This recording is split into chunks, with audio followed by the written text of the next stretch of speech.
Yes, good evening everyone, good evening. जैसा कि आप सभी को पता था कि हम पिछली क्लास से ही बहुपद चैप्टर या फिर जो पॉलिनोमियल है उसके बारे में पढ़ रहे थे। अब इसके काफी कॉन्सेप्ट हम ऑलरेडी सीख भी चुके हैं। यदि मैं लास्ट क्लास की बात करूं तो लास्ट क्लास में हम फैक्टराइजेशन सीख रहे थे बेसिकली।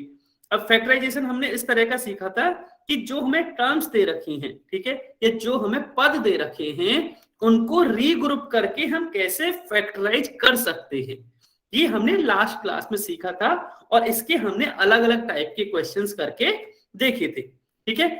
अभी जो जैसा कि हम हर क्लास में करते आए हैं कि जो भी हमने लास्ट क्लास में पढ़ा है उस पर बेस्ड एक क्वेश्चन सॉल्व करते हैं, जो कि आपको अब आपकी स्क्रीन पर दिखाई दे रहा होगा, ठीक है। क्वेश्चन काफी आसान है, बस थोड़ा सा समय लग सकता है। क्वेश्चन में आपको एक बीजीय व्यंजक दे रखा है, वो क्या है? 5x square y plus 8r minus 10x minus 4rxy। इसका आपको फैक्टराइज करना है, बेसिकली आपको इसके गुणनखंड करने हैं और आपको बताना है कि कौन सा ऑप्शन करेक्ट है, ठीक है। 5:36 हुए हैं, 3 मिनट वेट करते हैं, 5:39 पे हम इसको डिस्कस करेंगे, तो आपके पास सफिशियंट टाइम है। जल्दबाजी कोई नहीं करेगा, 5:39 पे डिस्कस करेंगे। आराम से सॉल्व कर लीजिए, जल्दबाजी कोई नहीं करेगा, क्योंकि ये देखा गया है कि जल्दबाजी में ना काफी बच्चे गलत कर देते हैं अपना आंसर। इसलिए सभी बच्चे ये बात ध्यान रखेंगे कि गलत कोई नहीं करेगा, जल्दबाजी में कोई भी सॉल्व नहीं करेगा, आप आराम से सॉल्व कर लीजिए। बहुत बढ़िया, हाँ आना स्टार्ट हो चुका है, जो कि काफी अच्छी बात है, बहुत बढ़िया।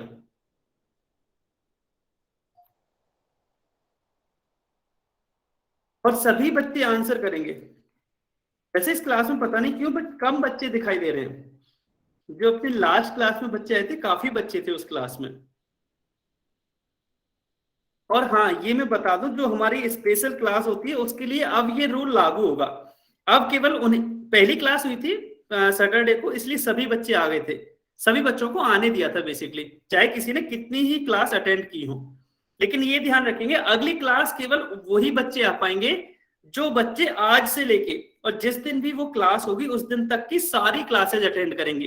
केवल उन्हीं बच्चों को आने दिया जाएगा, चाहे वो 2 ही बच्चे क्यों ना हो। इसलिए सभी बच्चे ध्यान रखेंगे कि आपको सारी क्लासेज अटेंड करनी है, ठीक है। अच्छा, अगली क्लास में हम डिस्कस क्या करेंगे? उस स्पेशल क्लास में मोस्टली हम एग्जाम्स के बारे में डिस्कस करेंगे कि एग्जाम्स में आपको किस तरह से क्वेश्चन सॉल्व करनी चाहिए, एग्जाम्स के बारे में पढ़ने के लिए, एग्जाम्स के लिए पढ़ाई के लिए आपको क्या किस तरह से पढ़ना चाहिए, ठीक है, आपकी स्ट्रेटेजी क्या होनी चाहिए, उस सब चीज के बारे में बात करेंगे, ताकि आप एग्जाम्स में नर्वस ना हो, घबराए नहीं और आप आराम से क्वेश्चन सॉल्व करें।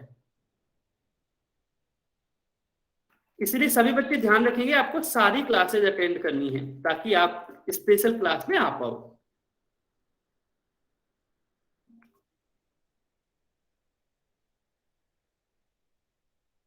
अच्छा, वैसे इसमें भी काफी समय हो गया है, ये ध्यान रखना है सभी को।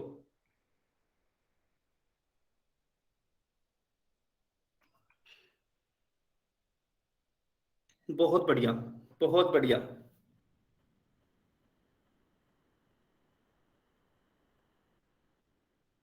ओके,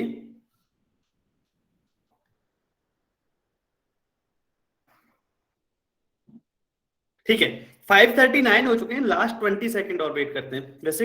लेकिन अभी आधे बच्चों ने आंसर किया है, ऐसा क्या हुआ? काफी समय लग रहा है, आधे ही बच्चों ने आंसर किया है। जल्दी से आंसर कीजिए, 20 मिनट 20 सेकंड रुकते हैं, लास्ट 20 सेकंड से आपके पास, जल्दी से आंसर कीजिए। 15 सेकंड्स बचे हैं, 15 सेकंड से जल्दी से आंसर कीजिए, सभी बच्चे आंसर करेंगे। 15 सेकंड से 10 सेकंड्स बचे हैं, लास्ट 10 सेकंड्स। और इसमें मिला जुला आंसर आ रहा है, ठीक है, देखते हैं कि इसका आंसर क्या होगा। समय समाप्त। चलिए, अब हम इस क्वेश्चन को डिस्कस भी कर लेते हैं। देखिए, यदि आप इस क्वेश्चन को ध्यान से देखोगे तो हमें क्या दे रखा है? हमें दे रखा है, मैं इसको दोबारा से लिख रहा हूं, हमें दे रखा है 5x square plus 8r minus 10x minus 4rxy। हमें ये एक बीजीय व्यंजक दे रखा है। यदि आप इसमें देखोगे तो यहां से हमें क्लियरली दिख रहा है कि जो पहला और दूसरा पद है, पहला और दूसरा, फर्स्ट और सेकंड टर्म है, उसमें कुछ भी कॉमन नहीं है। तो हम इस तरह से तो इनकी ग्रुपिंग नहीं कर सकते। अब ग्रुपिंग के लिए हमें देखना पड़ेगा कि हम कैसे कैसे ग्रुपिंग कर सकते हैं। अच्छा, आप सभी ने ना ये नोटिस किया होगा कि इस वाले में आर एक हमें थोड़ा अलग सा दिख रहा है। आर जो एक वेरिएबल है, ये चर है, वो हमें थोड़ा अलग से दिख रहा है। ठीक है, अब हम ये देख लेते हैं फिर आर और कौन से पद में है। सेकंड टर्म में तो है आर, इसके अलावा फोर्थ टर्म में भी आर है। इसका मतलब हम सेकंड और, सॉरी सर ये 5x² y है। अच्छा ठीक है, हाँ 5, अच्छी बात है, ये नोटिस किया आपने, बहुत बढ़िया। यस ठीक है, तो यहां से हमने ये देख सकते हैं कि जो ये आर है, यानी कि हम सेकंड और फोर्थ टर्म को ग्रुप कर सकते हैं। इन दोनों को ग्रुप, इन दोनों का एक ग्रुप बना सकते हैं। अगर सेकंड और फोर्थ का ग्रुप बन रहा है तो बचा कौन कौन सा, फर्स्ट और थर्ड, फर्स्ट और थर्ड, तो इन दोनों का एक ग्रुप बना लेते हैं। चलिए अब इनको ग्रुपिंग को कुछ इस तरह से लिख लेते हैं रीअरेंज करके। ठीक है, 5x² y, अब इसका थर्ड के साथ बना रहे हैं ग्रुप तो माइनस 10x, इनको एक साथ लिख लिया। बचा क्या, प्लस 8r प्लस 8r और माइनस 4rxy। ठीक है, अब यहां से हम कॉमन लेने की देखते हैं कि इसमें से क्या क्या कॉमन आ सकता है। यदि मैं यहां देखूं, एक तो नंबर्स की बात करते हैं, 5 और 10, 5 और 10 में से 5 कॉमन आ सकता है। ठीक है, यहाँ x² है, यहाँ x है, x² एंड x में से x कॉमन आ सकता है। यहाँ y है और यहाँ y नहीं है, इसका मतलब y कॉमन नहीं आएगा, तो यहां से केवल 5x कॉमन आएगा। चलिए 5x कॉमन लेते हैं। जब हम यहां से 5x कॉमन लेंगे तो आप बताइए कमेंट में लिख के कि क्या आएगा। जब हम पहले पद में से 5x कॉमन लेंगे तो क्या बचेगा ब्रैकेट के अंदर, फर्स्ट टर्म क्या आएगी। ओके अच्छा ठीक है, यहां तक क्लियर है, सभी बच्चे आंसर करेंगे। हाँ जी बिल्कुल सही बात है कि यहां से 5 हट जाएगा, x² में तो एक x हट जाएगा, तो एक तो x बचा और y, यानी कि x इंटू वाई बचेगा। ठीक है, अब हम यहां से देखते हैं बीच में किसका साइन है, माइनस का, तो हम भी माइनस ही लिख देते हैं। ठीक है, अब हम 10 में से पहले 5 कॉमन लेते हैं, 10 में से 5 कॉमन लेंगे। हाँ -2 लिखा है वो भी ठीक है, मैंने माइनस पहले लगा दिया है तो अब यहाँ ये आएगा 2। ठीक है, xy -2 आएगा। ठीक है, हाँ काफी बच्चों ने एकदम सही आंसर किया है जब हमने इन दोनों का ग्रुप बनाया था। अब बीच में प्लस का साइन है और इन दोनों का ग्रुप बना के देखते हैं। इन दोनों में यदि मैं संख्याओं की बात करूं पहले, तो 8 और 4 में से क्या कॉमन आएगा, 4 आएगा, मतलब 4 कॉमन आएगा, और यहाँ केवल r है और यहाँ भी r है तो r भी कॉमन आ जाएगा। ठीक है, r भी कॉमन आ गया। अब यहां से क्या बचा, 4r, अगर हम 8r में से 4r कॉमन ले तो क्या मिलेगा, जल्दी से बताइए। ये आप बता दीजिए, लास्ट टर्म में से मैं लिख दूंगा डायरेक्ट। अच्छा आपने पूरा ही लिख दिया, नहीं 8r में से 4r कॉमन लेना है, बचेगा क्या, पहली टर्म क्या आएगी, ठीक है 2, बिल्कुल सही बात है, पहली टर्म आएगी 2 माइनस, अगर इसमें से 4 और r कॉमन ले लेंगे तो x और y बचेगा। ठीक है, x और y बचेगा। अब यदि आप इन दोनों को देखोगे तो यहां तो है xy -2 और यहां है 2 माइनस xy। अब यहां ये दोनों अभी कॉमन नहीं है, एक जैसे फैक्टर्स नहीं है ये दोनों, तो हमें इन दोनों को एक जैसा बनाने के लिए क्या करना पड़ेगा, यदि मैं इसमें से इसमें माइनस का गुणा कर दूं या माइनस कॉमन ले लूं, अब कैसे कह सकते हो, क्या मैं इसको ऐसा लिख सकता हूं, अभी आप इसको देखना, यहां तो हम xy -2 लिख देते हैं। ठीक है, प्लस 4r, अगर मैं इसमें से ऐसा, क्या मैं इसको ऐसे लिख सकता हूं, माइनस बाहर लगा के और अंदर वाला है उसको मैंने उल्टा लिख दिया है। ये सभी को समझ में आया, पहले ये बताइए यस और नो। सर माइनस क्यों लिखा है आपने? वही अब मैं वो बता देता हूं, क्योंकि यहां से हमें कॉमन लेना है। अगर आप इन दोनों में देखोगे किस किस में, अच्छा मैं इसको अलग कलर से दिखा देता हूं, एक तो इस वाली टर्म में जो इस ब्रैकेट में है और इस ब्रैकेट में है, ये दोनों लगभग सेम है, बस माइनस का अंतर है, यानी कि यदि इसमें मैं -1 का मल्टीप्लाई कर दूंगा तो ये वाली टर्म मिल जाएगी। अगर मुझे ये पता चल गया तो -1 का आप मल्टीप्लाई कर लो या -1 कॉमन ले लो, एक ही बात है। ठीक है, तो यहां से हमने -1 कॉमन ले लिया है। -1 है तो 1 को हम जनरली लिखते नहीं है, केवल माइनस ही लिखा है हमने। यहां से जैसे माइनस बाहर दिया इस ब्रैकेट से, तो ये इसका उल्टा हो गया। 2 - xy था तो ये xy - 2 हो गया। अब इससे क्या फायदा हुआ? इससे ये फायदा हुआ कि यहां भी x - 2 बन गया है और यहां भी xy - 2 बन गया है। आया समझ में? अभी ये किसने पूछा था? अभी किस बच्चे ने पूछा था? अच्छा, सभी को आ गया ना, ठीक है। चलिए अब हम आगे बढ़ते हैं इसमें। अब हम इन दोनों से, अच्छा xy - 2 पहले अलग लेंगे, पहले इस माइनस का कुछ कर लेते हैं कि इस माइनस का क्या होगा। इस -1 का 4r में आके मल्टीप्लाई होगा। अब ये जो 4r है वो +4r है, तो ये +4r इंटू -1, तो प्लस और माइनस हो जाएंगे माइनस, और 4r इंटू 1 होगा 4r, तो ये हो जाएगा फाइनल -4r के इक्वल। इसका मतलब क्या है? ये 5x इंटू xy - 2 ये तो रहेगा ही, और ये हो जाएगा -4r, और ये माइनस यहां से हटके बाहर आ गया है। ठीक है, ये स्टेप सभी को समझ में आई? जल्दी से बताइए। मैं ना हर स्टेप पे इसलिए पूछता जाता हूं क्योंकि अगर किसी भी एक स्टेप पे आपको डाउट है तो मैं वो रिपीट कर सकता हूं जल्दी से। यस यस, चलिए। अच्छा, लकी सोखल के नाम से हाँ जो बच्चा है, कोई बात नहीं, आप ये बता दीजिए आपको कौन सी स्टेप समझ में नहीं आई? लास्ट वाली क्या? अच्छा, लास्ट वाली तो आसान है ना। ये देखिए -1 हमने कॉमन लिया था ना, अभी ये मल्टीप्लाई में है, ठीक है। ब्रैकेट का मतलब यही होता है ना, ये मल्टीप्लाई है, तो इस 4r का और -1 का मल्टीप्लाई होगा। 4r का अब यहां अलग से करके देख लीजिए आप, 4r और -1 का मल्टीप्लाई करके देख लीजिए क्या आएगा, 4r इंटू -1, तो ये तो आपको पता होगा -4r के इक्वल होगा। यस, अभी बताइए समझ में आया? तो उसी की वजह से जो माइनस है वो 4r के आगे आ गया है। अभी आया क्या? हाँ आ गया, ठीक है, बहुत बढ़िया। अगर नहीं आए तो फिर से पूछ लेना। अब देखिए इससे फायदा क्या हुआ है, ऐसे माइनस कॉमन लेने से फायदा क्या हुआ है कि इस टर्म में भी xy - 2 है और इसमें भी xy - 2 है। इसका मतलब क्या है कि मैं xy - 2 दोनों में से कॉमन ले सकता हूं, और यहां से जब मैंने xy - 2 कॉमन लिया तो ये तो हट जाएगा, बचेगा क्या? 5x, तो यहां आ जाएगा 5x, और जब इस वाले में से xy - 2 कॉमन लिया तो बचेगा क्या? -4r। ठीक है, तो यहां से हमारे क्या गुणनखंड हो गए इसके? xy - 2 into 5x - 4r। तो कहां कौन सा आंसर होगा? ऑप्शन ए हमें अपना करेक्ट आंसर दिख रहा है, xy - 2 इंटू 5x - 4r।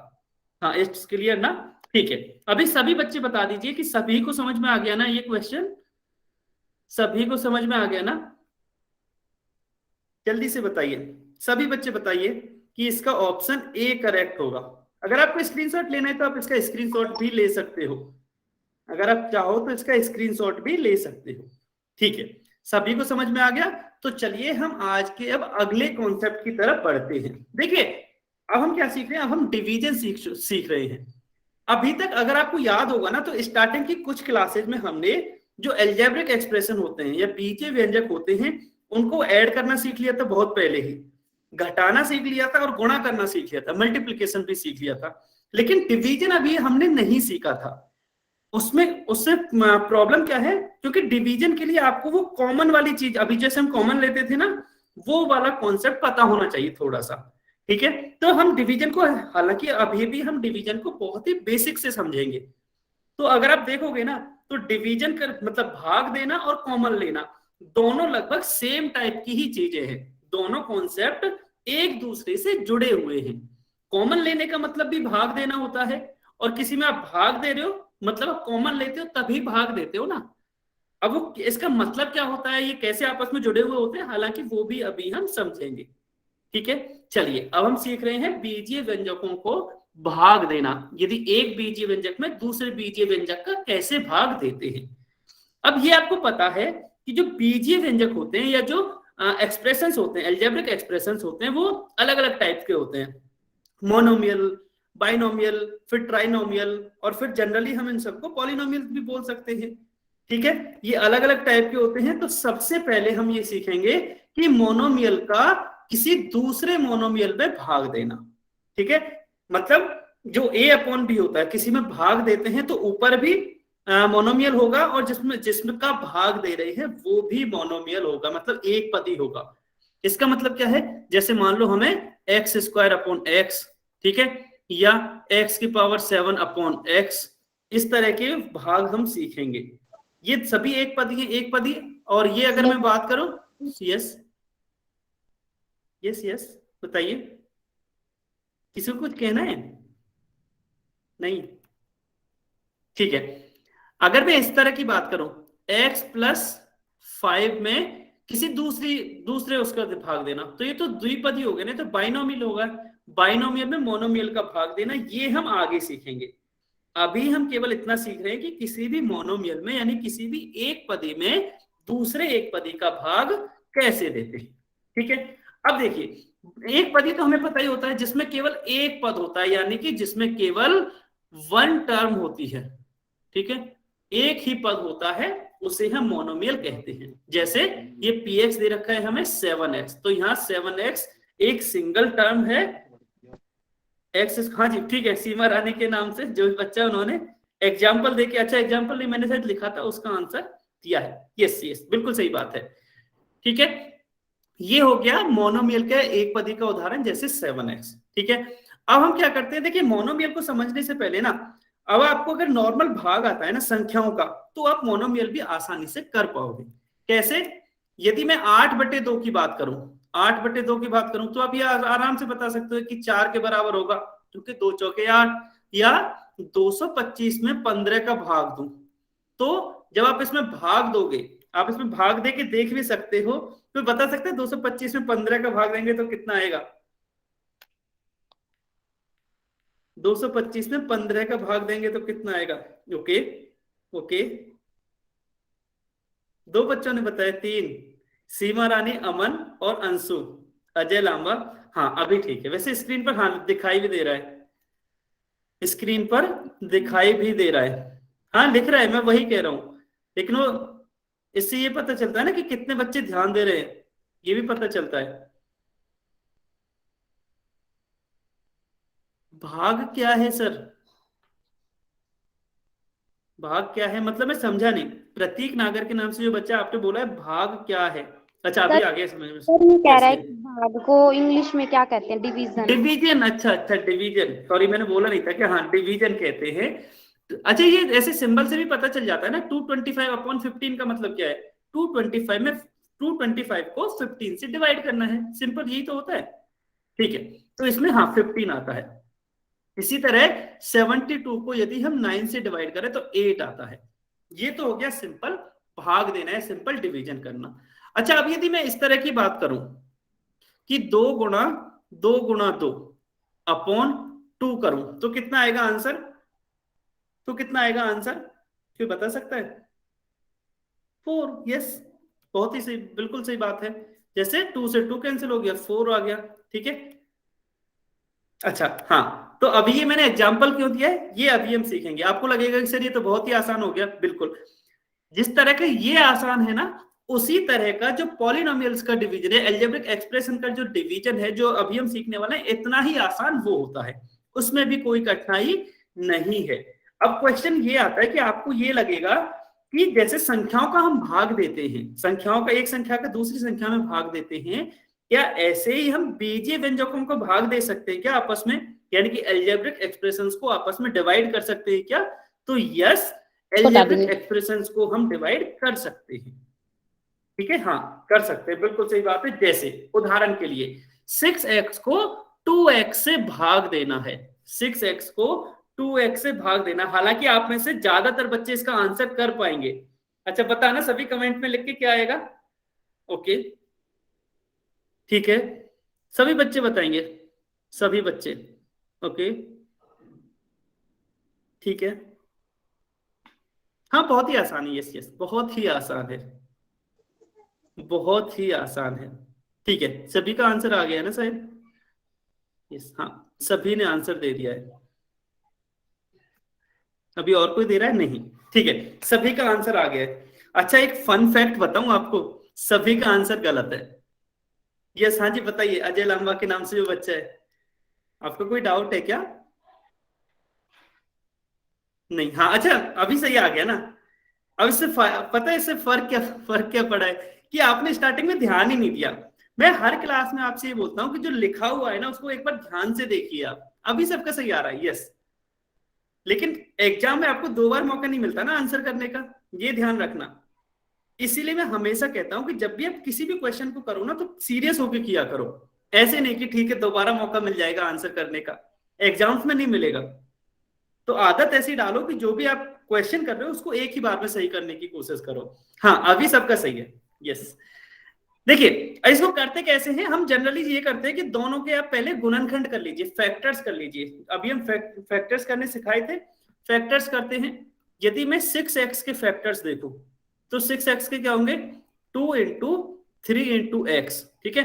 या आप यहाँ इस केस में तो इसको 6 इंटू एक्स भी लिख सकते हो, दोनों अभी के लिए तो एक ही बात है, ठीक है। हाँ 3 इंटू 3 इंटू एक्स होगा। इसी तरह से 2x के यदि फैक्टर्स करूं तो ये हो जाएंगे 2 इंटू एक्स, ठीक है, ये हो जाएंगे 2 इंटू एक्स। अब हमें क्या करना है, अब हमें यहां 6x में 2x का भाग देना है, यानी कि हमें 6x अपॉन 2x की वैल्यू निकालनी है, सिंपल, ठीक है। तो ये कैसे निकालेंगे, 6x के फैक्टर्स क्या है, 2 इंटू 3 इंटू एक्स, तो इसको 2 इंटू 3 इंटू एक्स लिख लो। और 2x के फैक्टर्स क्या है, 2 इंटू एक्स। तो अब आपको यहां से क्लियर दिख रहा होगा कि इसको तो हम सॉल्व कर सकते हैं, 2 से 2 कैंसिल हो गया, x से x कैंसिल हो गया, बचा 3। तो इसका आंसर आ गया 3, जो कि आप में से सभी बच्चों ने आंसर किया था, ठीक है।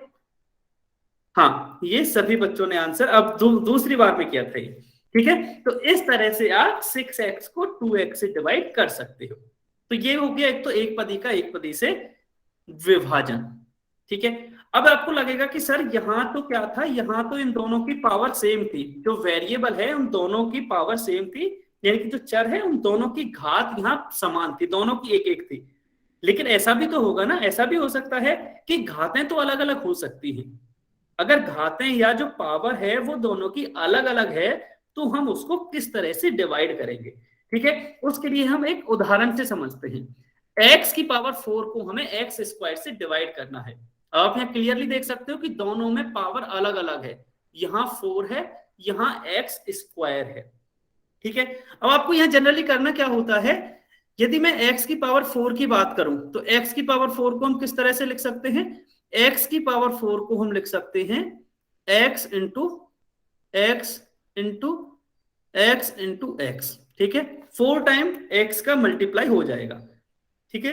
X square into x square आप ऐसे भी लिख सकते हो, वो भी ठीक है, बट आप इस तरह से भी लिख सकते हो। इसी तरह से यदि मैं एक्स स्क्वायर की बात करूं तो एक्स स्क्वायर को कैसे लिख सकते हैं, एक्स इंटू एक्स, ठीक है। अभी मैं इसको बिल्कुल छोटे फैक्टर्स में तोड़ रहा हूं, सबसे छोटे फैक्टर्स में, ठीक है। तो ये हो गया एक्स इंटू एक्स। अब हमें निकालना क्या है, हमें निकालना है एक्स की पावर 4 अपॉन एक्स स्क्वायर की वैल्यू, ठीक है। ये सभी को समझ में आ रहा है ना, एक्स की पावर 4 में एक्स स्क्वायर का भाग देने का मतलब है एक्स की पावर 4 अपॉन एक्स स्क्वायर की वैल्यू निकालना। ये सभी को समझ में आ रहा है ना कि ये दोनों सेम ही चीज है।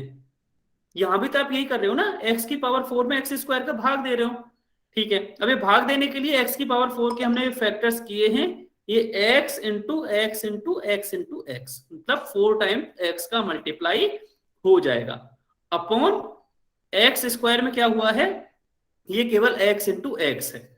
अब यहां से अब आपको फिर से आसान लगने लग गया होगा, एक्स से एक्स कैंसिल हो गया, इससे ये कैंसिल हो गया और यहां से बचा ये एक्स स्क्वायर। अब देखिए आपके माइंड में ना एक क्वेश्चन आना चाहिए कि सर यहां तो अभी छोटी पावर्स हैं, एक में 4 था एक में 2 था, तो आपने ऐसे गुणनखंड लिख लिए थे, इसके फैक्टर्स लिख लिए थे। मान लो ऐसा होता कि x की पावर 100 में x की पावर 25 का भाग दें, ठीक है। अब उसके लिए क्या करते, उसके लिए मतलब हम x को 100 बार लिखते, ठीक है, और 25 को फिर मतलब नीचे की साइड x की पावर 25 में x को यहां 25 बार लिखते, ठीक है। लेकिन ऐसा नहीं होता, आपको हमेशा इतना बड़ा नहीं करना होता। यदि हम इसी से ही कॉन्सेप्ट सीखने लगे तो देखिए यहां 4 है यहां 2 है और आंसर में आया है हमारा 2, ठीक है।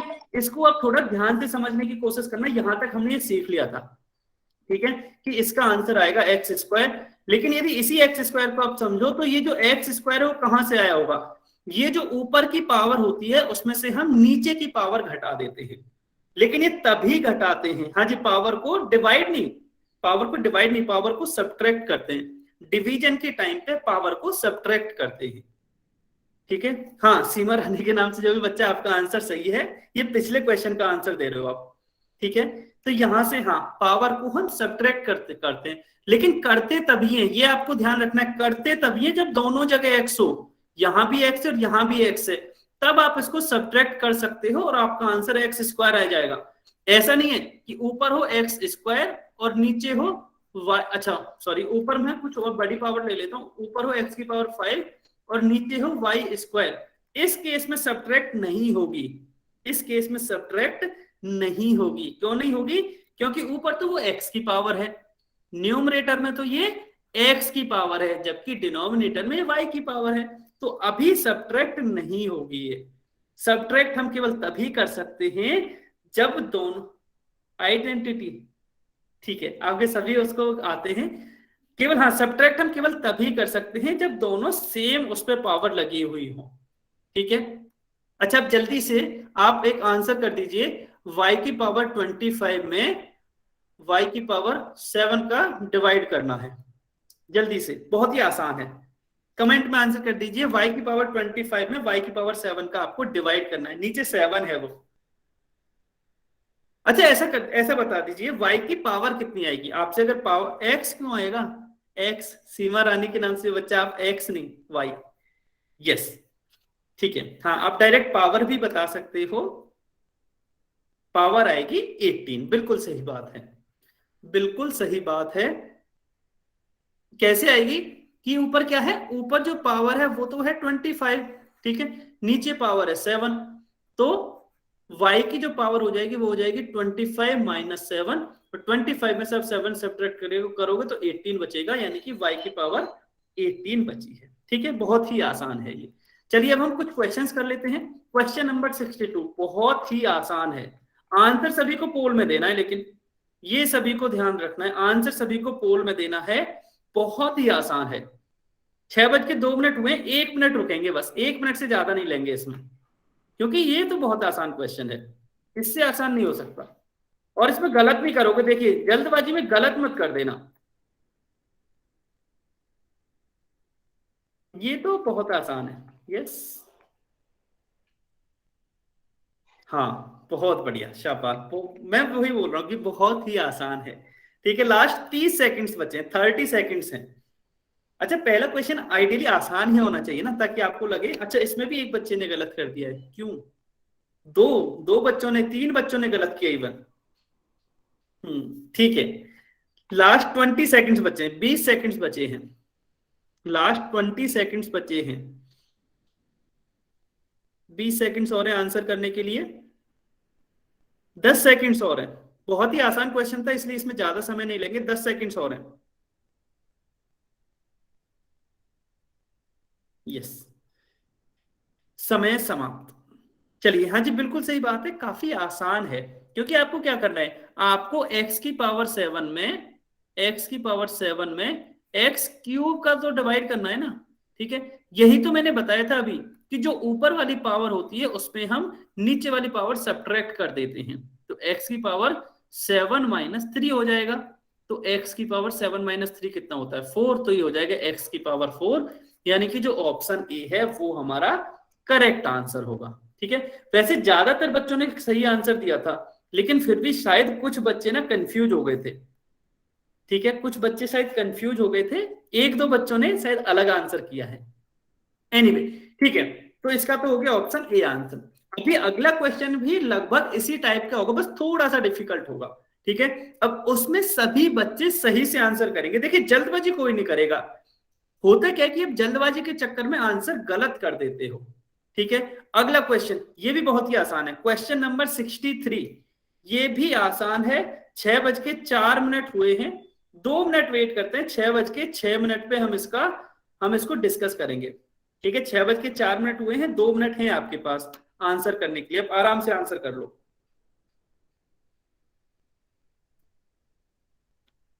ये भी बहुत आसान है।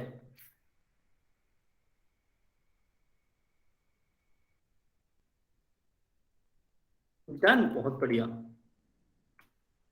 शाबाश। हाँ ये भी आसान है, मैंने बोला ये भी बहुत आसान है। ठीक है,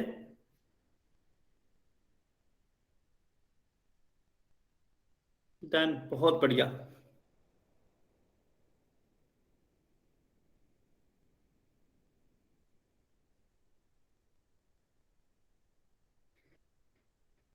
चालीस सेकंड्स और बचे हैं, 40 सेकंड्स और हैं आपको आंसर करने के लिए। जल्दी से आंसर कीजिए, 40 सेकंड्स और हैं।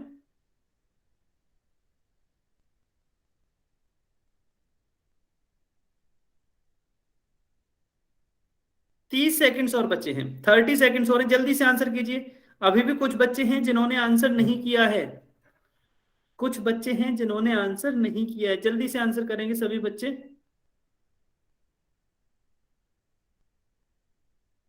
20 सेकंड्स बचे हैं, 20 सेकंड्स और बचे हैं, जल्दी से आंसर कीजिए। लास्ट 10 सेकंड्स, लास्ट 10 सेकंड्स, अगर किसी ने आंसर नहीं किया जल्दी से आंसर कीजिए, कोई बात नहीं, कोई बात नहीं।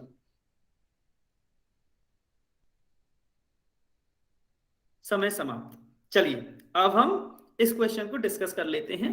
देखिए क्वेश्चन बहुत ही आसान है, हमें क्या करना है, 14x⁵ में 14x⁵ में 7x² का भाग देना है। अब देखिए 14x⁵ को आप ऐसे लिख सकते हो ना, 14 इंटू x⁵, ठीक है, अपॉन, अब इसको 7x² को 7 इंटू x²।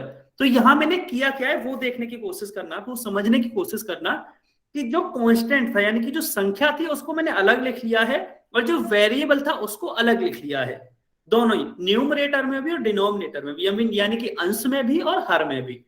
अब उससे फायदा क्या हुआ है वो समझने की कोशिश करना। देखिए एक तो ये फायदा हुआ है कि अब संख्याएं आसानी से कट सकती हैं, ये 2 बार कट गया, ठीक है, ये तो कट गया 2 बार, और ऊपर क्या बचा है, ये है x⁵ और ये है x²। तो यदि मैं संख्या की बात करूं तो संख्या तो बची है यहां से 2। अब x की पावर की बात करूं तो ऊपर है 5 और नीचे है 2, तो ये हो जाएगा 5 - 2। अगर मैं इसको सॉल्व करूंगा 2x⁵, 5 में से 2 घटाएंगे तो 3 बचेगा, 2x³, यानी कि जो ऑप्शन सी है वो हमारा करेक्ट आंसर है। ठीक है, ऑप्शन सी है वो हमारा करेक्ट आंसर है। चलिए पहले कमेंट में बता दीजिए, यहां तक सभी को क्लियर है ना, यहां तक सभी को क्लियर है ना? यस यस, ठीक है ठीक है ठीक है ठीक है। चलिए फिर अब हम अगला क्वेश्चन करते हैं, क्वेश्चन नंबर 64। हाँ ये थोड़ा सा कंफ्यूज कर सकता है, क्वेश्चन आसान है लेकिन अगर आपने थोड़ी सी भी गलती करी ना तो आप मतलब थोड़ी सी भी अगर आपने लापरवाही करी, अगर आपने कुछ भी छोड़ा इसमें से तो शायद आपका आंसर गलत हो सकता है। मैं फिर से क्वेश्चन बोल देता हूं, -27x⁵ में आपको 15x का भाग देना है, -27x⁵ में आपको 15x का भाग देना है।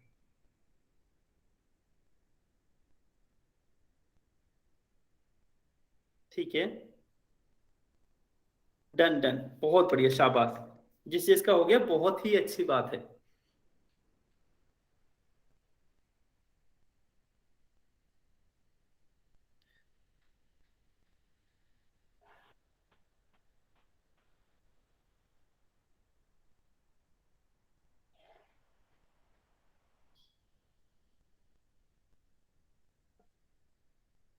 ठीक है, 6:09 हुए हैं, 1 मिनट और वेट करते हैं हम, अभी 1 मिनट और है, आप आराम से कर लीजिए। अच्छा इसमें मैं कम समय क्यों दे रहा हूं, इजी नहीं है इतना, हाँ मैंने वही बोला इतना इजी नहीं है, यस इतना आसान नहीं है बिल्कुल, मैंने कम समय इसलिए बोला है, 6:09 हो चुके हैं, ठीक है 6:10 पे हम इसको डिस्कस करेंगे क्योंकि ये आसान क्वेश्चन है ना, इसलिए मैंने कम समय दिया है। 6:10 पे हम इसको डिस्कस करेंगे, जल्दी से आंसर कीजिए, 1 मिनट है आपके पास। वैसे काफी बच्चे आंसर कर चुके हैं, जो कि एक अच्छी बात है और ज्यादातर का आंसर सही भी है। हाँ हाँ, हो सकता है, मैं मतलब ये नहीं कह रहा, काफी बच्चों के लिए आसान होगा, काफी के लिए हो सकता है उनको आसान ना लगे, टफ हो सकता है किसी के लिए ना हो, लेकिन आसान भी नहीं होगा सभी के लिए। ठीक है, लास्ट 20 सेकेंड्स, 6:10 हो चुके हैं, लास्ट 20 सेकेंड्स और है।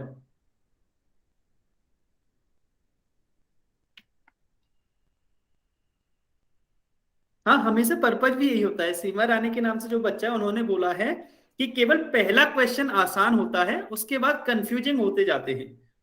यही होता है, डिजाइन भी हमेशा सारे क्वेश्चंस इसी तरह से होते हैं कि जो सबसे पहला क्वेश्चन है वो सबसे आसान हो, जो सेकंड वाला है वो मीडियम क्वालिटी का हो, और जो थर्ड वाला है वो कंपैरेटिवली तीनों की तुलना में सबसे टफ हो। ठीक है, यही होता है हमेशा। चलिए कोई बात नहीं, हाँ समय समाप्त, बिल्कुल सही बात है, समय समाप्त। अब हम इस क्वेश्चन को डिस्कस कर लेते हैं। वैसे ये भी आसान था ना, ये भी काफी आसान था। अच्छा, राइट कहना चाह रहे हैं वो, सीमा रानी के नाम से जो बच्चा है ना, हाँ वो राइट कहना चाह रहे हैं कि आप राइट थे। आपने जो बताया ना कि पहला क्वेश्चन ही आसान था, बाकी के क्वेश्चन कंफ्यूजिंग होते चले गए, शायद वो कहना चाह रहे हैं। चलिए क्वेश्चन पे आते हैं। क्वेश्चन है -27 x की पावर 5, -27 x की पावर 5 अपॉन 15x। देखिए यहां मैंने बोला था कि अब संख्याओं को अलग लिख लीजिए, तो -27 को हमने अलग लिखा है, इंटू x की पावर 5, इसको हम इस तरह से लिख सकते हैं, अपॉन में ये है 15 इंटू x। ठीक है, अगर मैं यहां से देखूं तो 27 और 15 किससे कैंसिल हो सकते हैं? 2 से तो कैंसिल नहीं होते, 3 से कैंसिल हो जाते हैं। इसकी यदि मैं बात करूं तो ये 9 बार कटेगा। अच्छा ऐसा कर लेते हैं, माइनस तो रहेगा ही, क्योंकि एक ही माइनस है, तो माइनस तो फाइनल आंसर में रहेगा ही। ठीक है, तो ये 9 बार कट गया 3 से, और ये कट गया 5 बार, तो ये तो आ गया -9/5।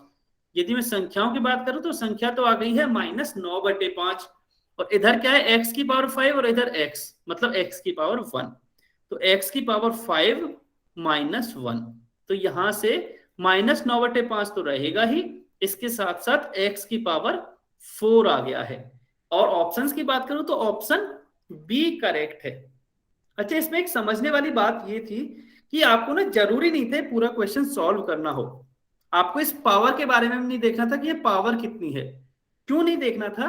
क्योंकि मुझे एक चीज तो यहाँ क्लियरली पता चल गई कि जो आंसर है उसमें माइनस आने वाला है, क्योंकि इसमें एक ही माइनस है, तो फाइनल आंसर में भी माइनस आएगा, और फाइनल आंसर में माइनस केवल एक ही ऑप्शन में है, जो कि है ऑप्शन बी में। तो आप इस तरह से भी आंसर चेक कर लिया करो।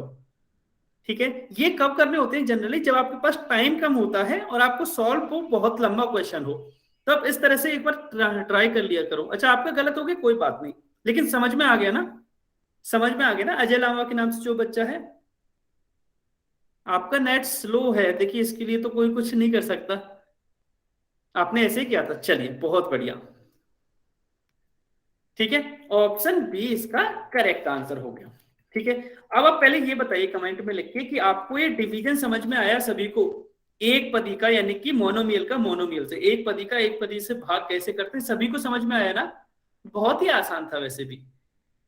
यस, चलिए अगर ये आप सभी को समझ में आया है तो अब हम आगे बढ़ते हैं। थोड़ा सा आगे बढ़ने का मतलब, अब हम अगला कॉन्सेप्ट पढ़ते हैं, जिसमें अब हम ये सीखेंगे कि बहुपदी का बहुपद से विभाजन या जो डिवीजन है वो कैसे करते हैं। अब ये बहुपद क्या होता है? हो सकता जैसे ये होगा ना, यहाँ कुछ लिखा होगा इस बॉक्स में मान लो, ठीक है, नीचे बॉक्स में होगा। अब हो सकता है इसमें भी एक से ज्यादा पद हो और इसमें भी एक से ज्यादा पद हो। अब एक से ज्यादा पद होते हैं तो उसको हम बहुपद बोलते हैं। ठीक है, तो हम ये देखेंगे कि अगर दोनों ही साइड बहुपद हो तो हम उसका डिवीजन कैसे करते हैं। ठीक है, चलिए अब इसको हम पहले एक एग्जांपल से समझ लेते हैं। देखिए यहां एग्जांपल है 7x² + 14x, मैं यहां लिख लेता हूं इसको, 7x² + 14x, ठीक है, अपॉन x + 2, x + 2। अब देखिए आप दोनों साइड देख सकते हो, यदि मैं न्यूमरेटर की बात करूं तो यहाँ 2 टर्म्स हैं, नंबर ऑफ टर्म्स 2 हैं, और डिनोमिनेटर में भी नंबर ऑफ टर्म्स 2 हैं, यानी कि अंश में भी पदों की संख्या 2 है और हर में भी पदों की संख्या 2 है, मतलब दोनों बहुपद तो हैं। ठीक है, अब हम इनका कैसे भाग करेंगे वो अब हम सीखने वाले हैं। देखिए, ये आपको हमेशा याद रखना है, जब भी आप एक बहुपद का दूसरे बहुपद में भाग देंगे तो सबसे पहले ये फाइंड आउट करने की कोशिश कीजिए कि कुछ कॉमन आ रहा है क्या। अब देखिए, कॉमन भी हम किस तरह से देखेंगे। यदि मैं यहां हर की बात करूं, यदि मैं डिनोमिनेटर की बात करूं, तो यहां आप क्लियरली देख सकते हो कि अब ये इसको हम इससे भी छोटे, उसमें कुछ भी कॉमन लेके इससे छोटा नहीं हो सकता। ठीक है, x+2 इससे छोटा नहीं हो सकता, इसमें से कुछ कॉमन नहीं आ सकता, कुछ भी नहीं आ सकता, तो x+2 तो हमारा ऐसा ही रहने वाला है। लेकिन जो हमारा अंश है, जो हमारा न्यूमरेटर है, उसको हम x+2 की फॉर्म में कन्वर्ट करने की कोशिश करेंगे। अब ये हर क्वेश्चन के लिए यही होगा। आप सबसे पहले अंश या हर में ये देखिए कि सबसे छोटा फैक्टर कौन सा है, अंश का है या हर का है। जैसे यहाँ हर में है, मतलब यहाँ डिनोमिनेटर में है x+2। मेरा सबसे छोटा कहने का मतलब ये है कि सबसे छोटे फैक्टर का मतलब ये है कि कोई क्या ऐसा फैक्टर है जिसको और आगे फैक्टराइज नहीं किया जा सकता। ठीक है, अगर वो मिल गया आपको तो अगला जो स्टेप है आपका ये रहेगा कि दूसरी साइड, मान लो आपको न्यूमरेटर में मिला है तो डिनोमिनेटर में भी आप उसी के जैसा फैक्टर बनाने की कोशिश कीजिए। यदि आपको वो डिनोमिनेटर में मिला है तो आप न्यूमरेटर में भी उसी तरह का फैक्टर बनाने की कोशिश कीजिए। अब मेरे कहने का मतलब क्या है मैं वो समझाता हूं इस क्वेश्चन के थ्रू। देखिए, हमें अब ये मिल गया है हर में, यानी कि डिनोमिनेटर में ये मिल गया है कि ये इसको हम और आगे फैक्टराइज नहीं कर सकते, तो ये सबसे छोटा फैक्टर हो गया। अब हम क्या करेंगे कि जो अंश है हमारा, जो हमारा न्यूमरेटर है, उसमें हम x+2 बनाने की कोशिश करेंगे। अब वो कैसे बनाएंगे, पहले तो आप ये देख लीजिए कि इनमें से कुछ कॉमन आ रहा है क्या, अंश में से कुछ कॉमन आ रहा है क्या। तो यदि इन दोनों में से बात करूं तो 7 और 14 में से क्या कॉमन आएगा, 7 कॉमन आ जाएगा। x² और x में से क्या कॉमन आएगा, x कॉमन आएगा, मतलब इन दोनों में से 7x कॉमन आ गया है। ठीक है, अगर 7x कॉमन आ गया है तो यहां से कितना बचेगा, जल्दी से बताइए। 7x² में से यदि 7x कॉमन आ जाएगा तो कितना बचेगा, 7x² में से यदि 7x कॉमन आ जाएगा, बहुत बढ़िया, क्या बचेगा, बिल्कुल सही बात है, हमारा बचेगा x। ठीक है, यहां बचेगा x, बिल्कुल सही बात है। इसी तरह यदि हम 14x में से 7x कॉमन लेंगे तो 14, हाँ अच्छा, इस बार 2 आ रहा है ना पक्का, इस बार 2x तो नहीं आ रहा, 2 बचेगा, बिल्कुल सही बात है, 2 बचेगा। और अपॉन में क्या है, x+2। ठीक है, अब देखिए यहां मैंने ये बोला था कि आप इसमें भी x+2 बनाने की कोशिश कीजिए। तब आपके मन में ये डाउट आया होगा कि उससे फायदा क्या होगा, तो फायदा क्लियरली यहां दिख रहा होगा कि जो x+2 है वो x+2 से कैंसिल हो जाएगा, तो हमारा बचेगा क्या, यहां से बचेगा हमारा केवल 7x। इसका मतलब ये है कि जो इसका आंसर आएगा वो आएगा 7x के इक्वल।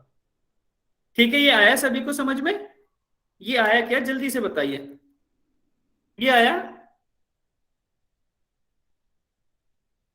Nice trick. वैसे नॉर्मल मेथड भी यही होता है। ठीक है, अब ये मतलब आप किस तरह से ट्रिक की तरह याद करना चाहो, ट्रिक की तरह याद कर सकते हो। नॉर्मल मेथड भी यही होता है कि आप ये देखिए कि पहले सबसे छोटा फैक्टर कहां है। अब आपको मान लो एक सबसे छोटा फैक्टर मिल गया, तो अब आपको ये पता है कि उसको और ज्यादा आगे आप तोड़ नहीं सकते, और ज्यादा उसको फैक्टराइज नहीं कर सकते। इसका मतलब जो उसके अलावा दूसरी टर्म है या उसके अलावा जो दूसरा बीजीय व्यंजक है उसको तोड़ने की कोशिश कीजिए, और उसको इस तरह से तोड़ने की कोशिश कीजिए ताकि जो पहले वाला बीजीय व्यंजक था, अलजेब्रिक एक्सप्रेशन था, वही मिल जाए। वही हमने यहाँ किया था, अंश में हमने x+2 ले आए और x+2 से x+2 कैंसिल हो गया।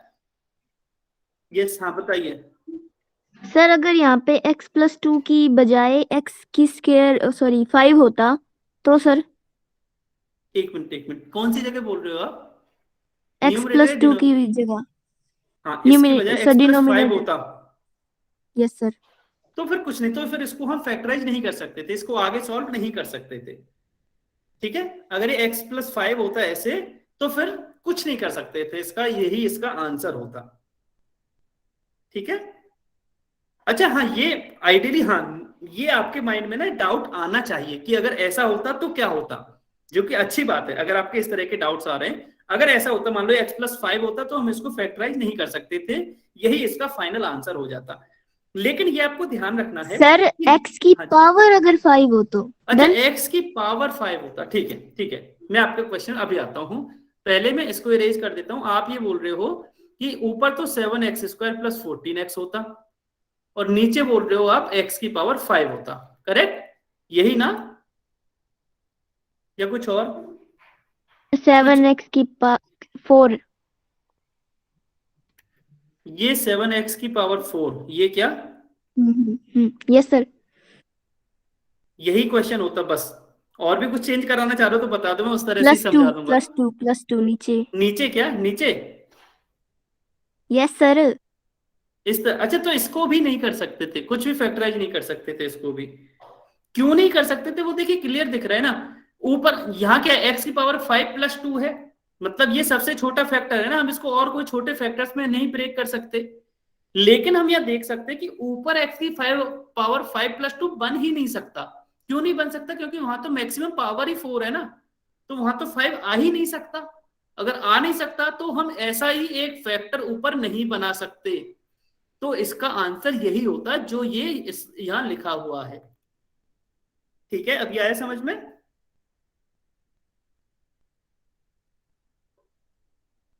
हाँ, इट रिमेन्स, बिल्कुल ये ऐसा ही रहेगा, बिल्कुल सही बात है। ठीक है, चलिए। हाँ, इस तरह के, देखिए मैं फिर से बोल रहा हूँ, इस तरह के जो डाउट पूछता है ना, अच्छा लगता है कि आप कम से कम इंटरेस्ट ले रहे हो पढ़ने में, उससे ये पता चलता है ना।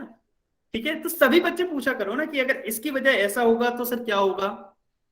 हमेशा हमेशा पूछा करो, जरूरी नहीं है केवल इसी चैप्टर के लिए, सभी हमेशा पूछा करो। ठीक है, चलिए अब देखिए इसको मैं हमने किस तरह से किया। सबसे पहले जो न्यूमरेटर था उसके गुणनखंड किए थे, फैक्टर्स किए थे, और उसके फैक्टर्स हमें मिले थे 7x × x+2। ठीक है, अब वो हमने यहाँ अलग से नहीं करके वो एक साथ ही कर लिए थे। ठीक है, तो इसका आंसर इस तरह से आपको 7x मिल जाएगा। अगर किसी को इसका स्क्रीनशॉट लेना है तो आप इसका स्क्रीनशॉट ले सकते हो। ठीक है, स्क्रीनशॉट भी ले सकते हो, सेम क्वेश्चन है जो अभी हमने सीखा था। चलिए अब हम एक और एग्जांपल सीख लेते हैं। देखिए अभी एग्जांपल क्या है, अभी एग्जांपल है 3y z + 9y² z² upon 6y z। ठीक है, अच्छा अब यहां से आप देख के क्वेश्चन करते हैं, एक क्वेश्चन करते हैं। अच्छा ऐसा कर लेते हैं, इसी को आप क्वेश्चन मान के आप आप खुद से सॉल्व कर लो इसको, आपका आंसर क्या आ रहा है। ठीक है, इसी को ही पहले आप खुद से सॉल्व कर लो। 6:22 हुए हैं, आपके पास 3 मिनट हैं। 6:25 पे आप इसका आंसर पोस्ट करोगे। फिर से मैं रिपीट कर रहा हूं, अभी कमेंट में कोई आंसर लिखेगा नहीं, बस आपको सॉल्व करके रख लेना है। आप आंसर पोस्ट करोगे 6:25 पर, उससे पहले कोई भी बच्चा आंसर कमेंट में नहीं लिखेगा। यदि कोई डाउट आ रहा है तो आप अपना डाउट पूछ सकते हो। ठीक है, उसके बाद 6:25 के बाद हम इसको फिर समझेंगे खुद से। कमेंट बंद कर दो, नहीं कोई बात नहीं, कमेंट में अगर मान लो किसी को डाउट पूछना हुआ तो डाउट पूछ लेना, लेकिन कोई भी बच्चा आंसर पोस्ट नहीं करेगा। देखो ये रूल है, कुछ रूल्स है ना अपने क्लास के, रूल्स कोई भी ब्रेक नहीं करेगा। क्वेश्चन में फिर से बोल देता हूं, 3y z + 9y² z² upon 6y z।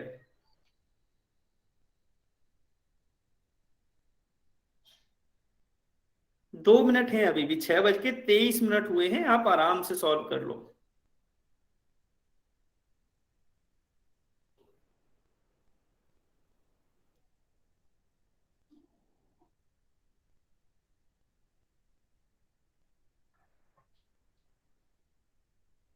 आसान है, हाँ क्वेश्चन तो हमेशा ही आसान होते हैं। यस, आसान ही है, बिल्कुल सही बात है।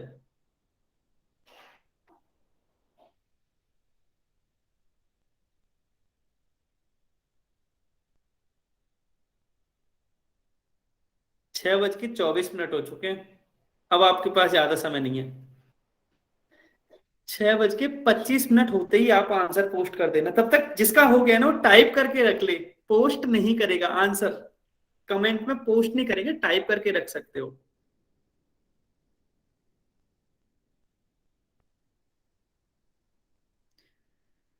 30 सेकंड्स और बचे, 30 सेकंड्स और है आपके पास, 30 सेकंड्स, 30 सेकंड्स और है।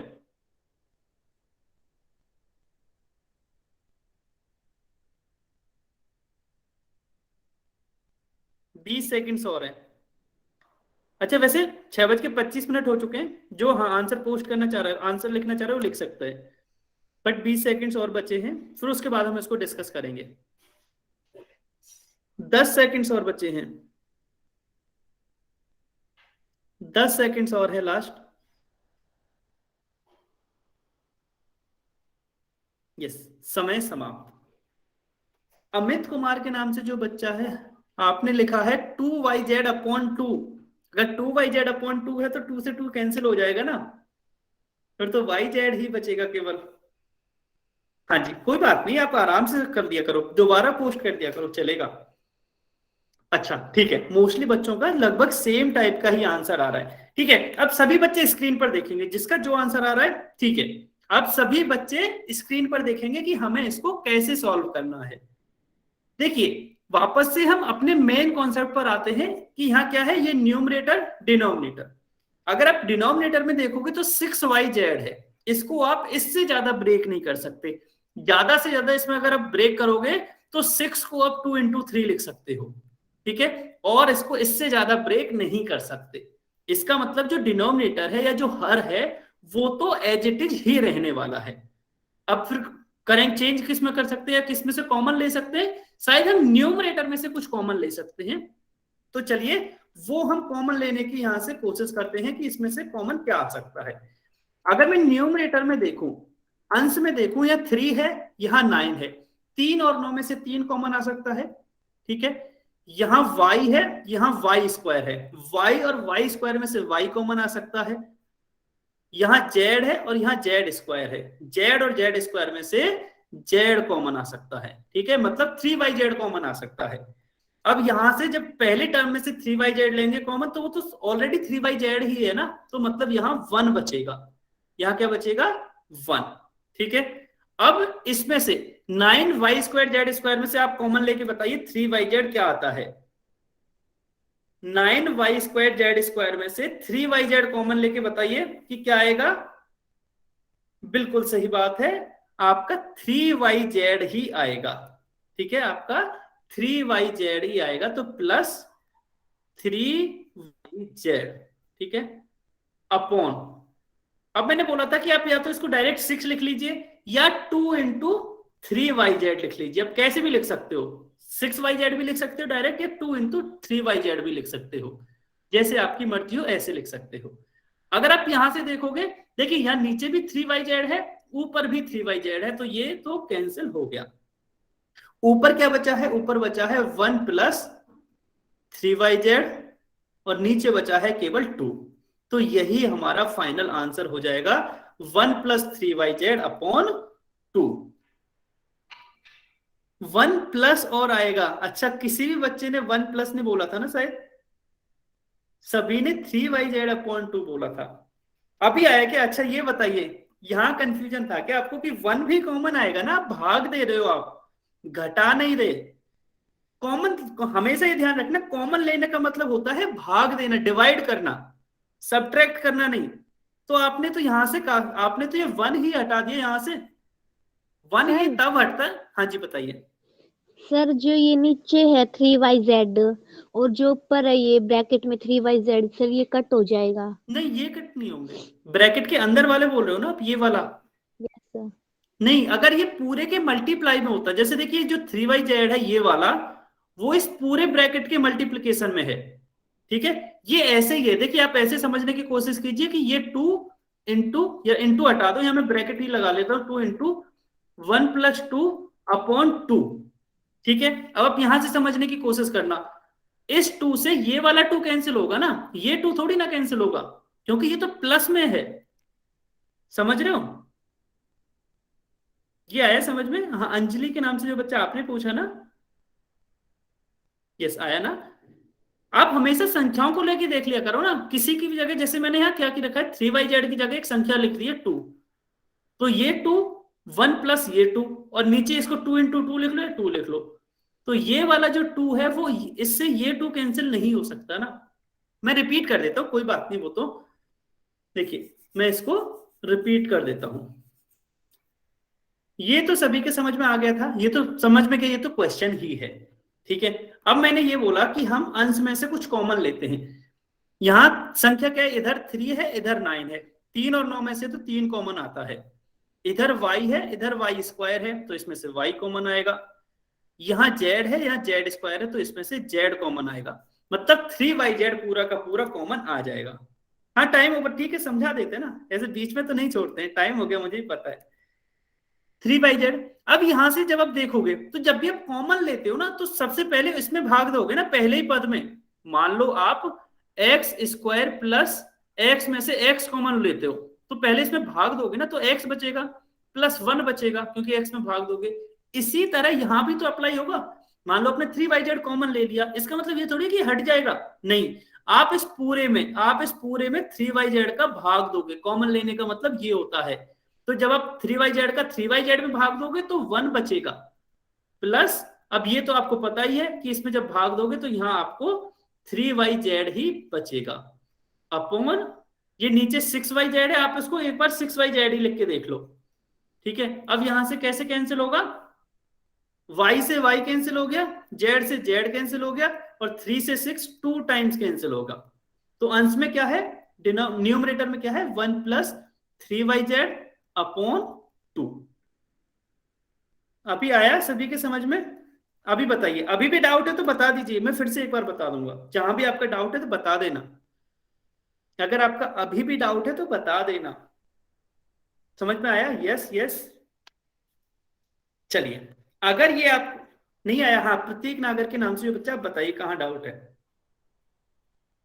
अच्छा, केवल एक ही बच्चे का डाउट है ना, तो ऐसा करते हैं, क्लास यही, सॉरी बताइए। मैं कोई डाउट नहीं है। अच्छा कोई डाउट नहीं है, ठीक है, कोई बात नहीं, ठीक है।